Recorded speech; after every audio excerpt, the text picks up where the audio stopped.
Entre los frondosos bosques de Ohio, entre 1989 y 1992, se desató una pesadilla nunca vista. Un asesino silencioso que acechaba pescadores y cazadores, disparando a larga distancia con un rifle de alta potencia y dejando cartas burlonas a la policía. Jugaba el juego del gato y el ratón, asumiendo que todo estaba bajo control, sin esperar que un agente lo pondría en jaque con solo una frase. Los primeros indicios llegaron en abril de 1989, cuando Donald Whalen cayó abatido en un sendero.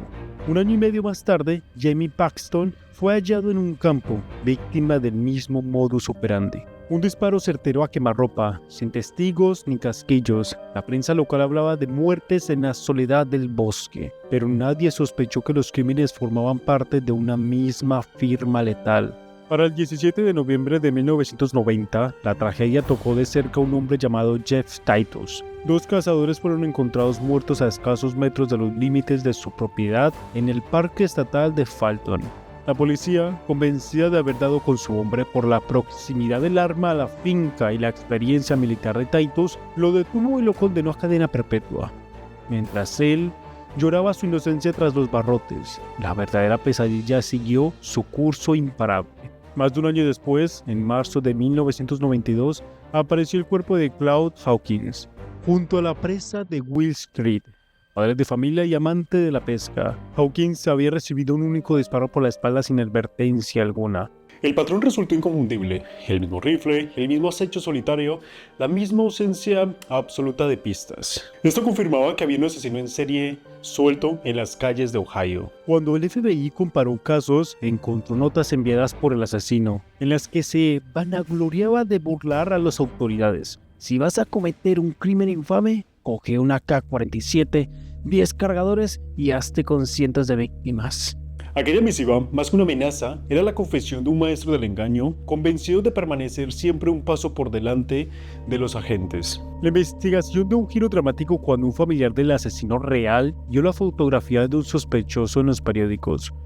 Frente a él estaba su propio tío Tom. Todo encajaba: la familiaridad con las armas, los desplazamientos por los bosques, la crueldad metódica. Había sido él quien con fría precisión dejó a Titus cargar con un crimen que jamás cometió. 15 días después de la muerte de Claude Hawkins, junto a un lago de Colquitt, cayó Garrett Bradley. 2 tiros por la espalda mientras pescaba. La escena idéntica a la anterior. Las víctimas, amantes de la naturaleza y desconocidos entre sí, no compartían más que un pasatiempo. Para atraparlo, el agente Trombitas convocó a psicólogos forenses. Analizaron cada detalle y llegaron a un perfil muy aproximado. Un tirador maduro, lo bastante experimentado para no dejar casquillos, libre los fines de semana, con trabajo estable y patrones de larga distancia. Su conducta sugería a quien evita el enfrentamiento directo, pero si lo provocasen, reaccionaría a traición. El guión dio un vuelto cuando el perfil encajó con un sospechoso insospechable. Un empleado del departamento de aguas de Canton, solitario, aficionado a las armas y bromas constantes sobre matar para permanecer con su puesto en el trabajo. Criado sin una guía paternal, un padre que falleció, una madre alcohólica, aprendiendo pronto a disparar sin remordimientos solo por despecho, y a todo lo que se podía disparar, desde señales de tráfico, animales de paso. Solo quería destruir cosas.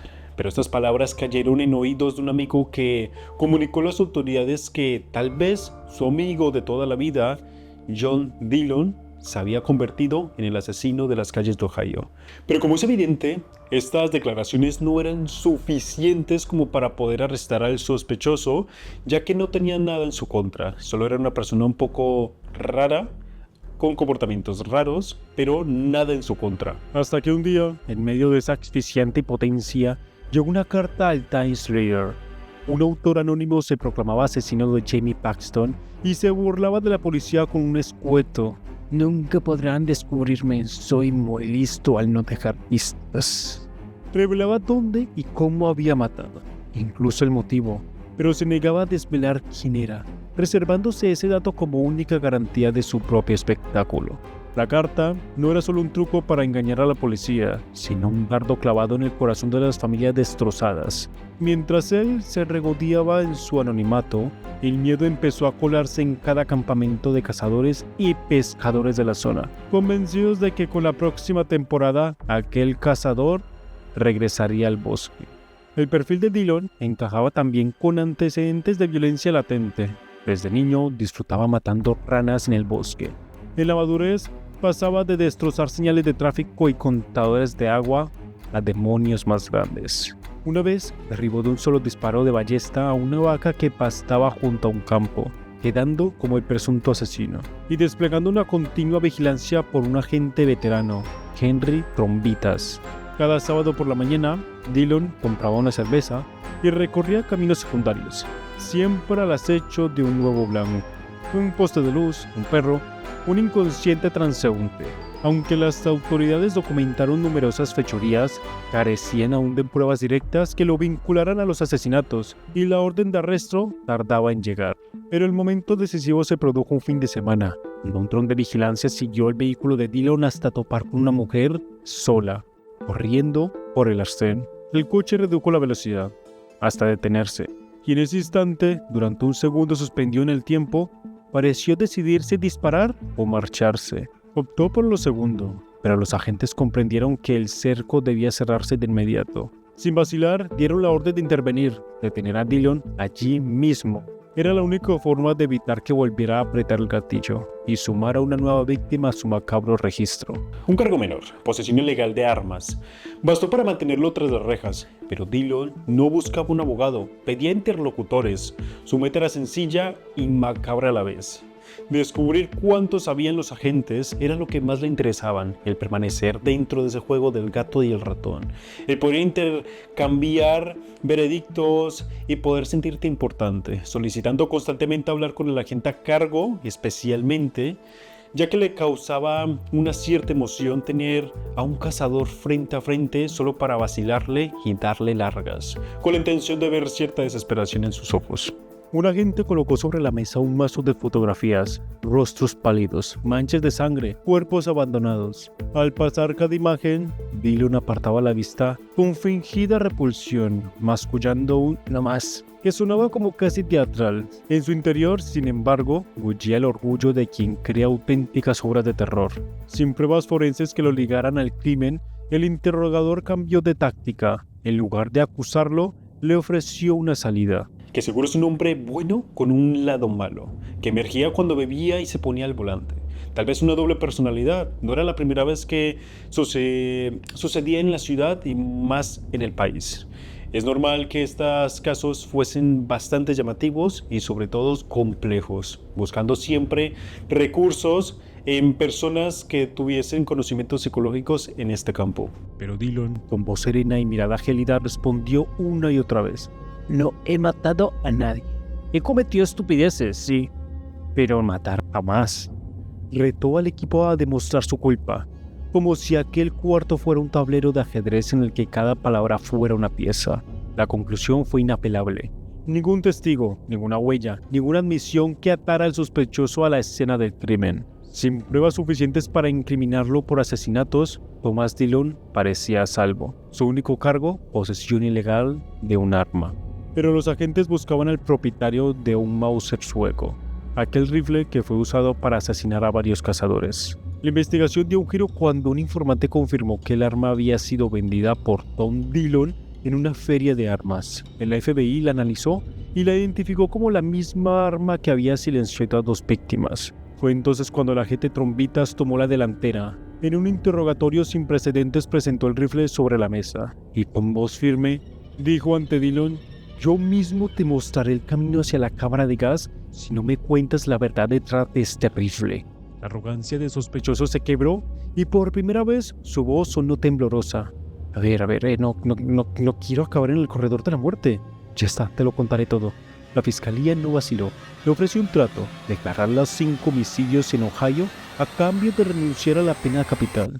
Dillon cae derrotado, aceptando la propuesta. Comienza entonces un relato frío y minucioso.